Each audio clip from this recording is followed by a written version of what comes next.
Probability का question है अपने पास। इसमें हमें बोला है in a batch of 10 articles 4 are defective. एक 10 आर्टिकल का बैच है हमारे पास, उसमें 4 डिफेक्टिव है। अगर 4 डिफेक्टिव है तो 6 क्या होंगे, सही होंगे article. 6 articles are taken from the batch for inspection. अब इस बैच में से, इस पूरे बैच में 10 आर्टिकल के बैच में 6 आर्टिकल को चूज किया गया, किसके लिए, इंस्पेक्शन के लिए। अब बोला गया if more than 2 article in this batch are defective. अगर इन 6 आर्टिकल जो इंस्पेक्शन के लिए चूज किए गए हैं उनमें से अगर 2 आर्टिकल भी 2 से ज़्यादा आर्टिकल, मोर देन 2 बोला, अगर 2 से ज़्यादा आर्टिकल डिफेक्टिव निकलते हैं तो पूरे बैच को ही क्या कर दिया जाएगा, रिजेक्ट। तो हमें probability that the bell will be rejected बताना है। तो हमें प्रोबेबिलिटी बतानी है ना। और प्रोबेबिलिटी क्या होती है,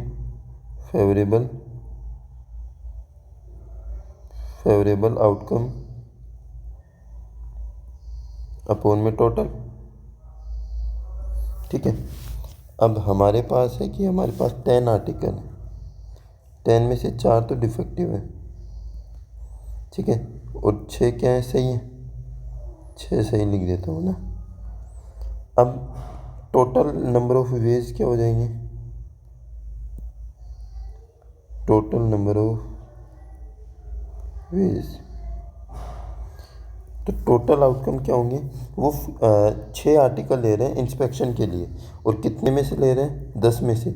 10 में से वो 6 को लेंगे तो 10C6, ये हो गया टोटल। ठीक है। अब बोल रहा है कि डिफेक्टिव की हमें क्या बतानी है, रिजेक्शन की हमें वो बतानी है, क्या बतानी है, प्रोबेबिलिटी। तो रिजेक्शन की प्रोबेबिलिटी के लिए फेवरेबल आउटकम क्या होंगे, फेवरेबल आउटकम। भाई देखो, अब देखो सर, हम एक चीज़ बताते हैं, हमें मोर देन 2 आर्टिकल मिलेंगे डिफेक्टिव इन 6 आर्टिकल में से। 6 में से अगर 2 से ज़्यादा अगर डिफेक्टिव मिलते हैं तो रिजेक्ट हो जाएगा। ओके, मतलब अगर मैं 4 आर्टिकल डिफेक्टिव है, अगर इन 4 आर्टिकल में से 3 आर्टिकल चूज कर लूँ तो 2 से ज़्यादा ही हुए, और टोटल कितने चाहिए हमें, 6, तो बचे हुए 6 में से 3 चूज करने पड़ेंगे। ठीक है। फिर सर जो 4 आर्टिकल हैं डिफेक्टिव, चारों के चारों ले लेते हैं तो भी तो रिजेक्ट हो जाएगा, फिर 6 में से 2 लेने पड़ेंगे। समझ आया, वापस बता देता हूँ। टोटल आर्टिकल हैं हमें 6 आर्टिकल चूज करने, ठीक है।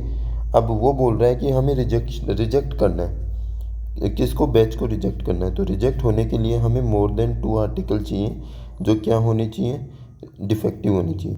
तो मैंने 4 में से 3 सेलेक्ट कर लिए जो डिफेक्टिव हैं, फिर 6 में से 3 करने पड़ेंगे। ठीक है, ऐसे 4 में से 4 कर लिए तो 6 में से 2।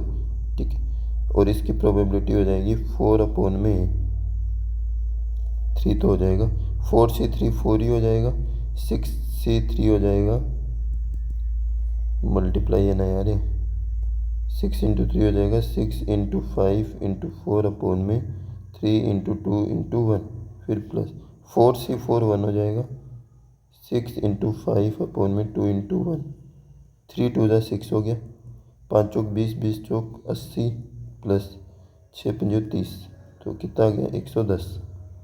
ठीक है, तो प्रोबेबिलिटी क्या आ जाएगी भाई अपने पास, सर प्रोबेबिलिटी हो जाएगी फेवरेबल हो गया 110, टोटल हो जाएंगे 10C6, तो आ जाएगा 110/10 × 9 × 8 × 7 अपॉन में 5 × 4 × 3 × 2 × 1।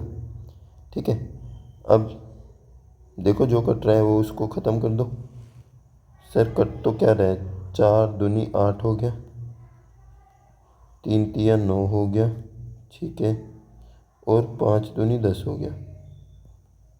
ओके, तो कितना आ जाएगा, 7 तिया 21, 21 दूनी 42,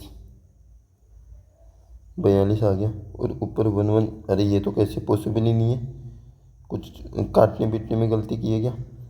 4C3 सर 6C3 को हम 6 × 5 × 4 लिखा है, 3 × 2 3 2 6, 5 80, 30 हो गया, 80 हो गया। और इससे सर, अरे सर ये 15 होगा ना? हाँ भाई, सॉरी 15 होगा। ये तो 15 आएगा भाई, मतलब 95 आएगा। ओके, तो ये 95 हो गया। नीचे वाले को भी कुछ गलत लिखा है सर। ये नीचे वाला 5 से नहीं सर, 4 से स्टार्ट होगा ना? ओके ओके ओके, मिस्टेक होगी ना, जल्दबाजी में नहीं करना। 6 × 9 × 8 × 7, और ये हो जाएगा 4 × 3 × 2 × 1। तो देखो 4 2 जा 8 हो गया, 3 3 जा 9 हो गया सर। ये वाला 95 है, तो आ जाएगा 95/210। अब इसको कट कर लो, 5 से कटेगा सर 19 बार, नीचे वाला 42 बार। तो ये अपना आंसर हो जाएगा। समझ आया? ठीक है।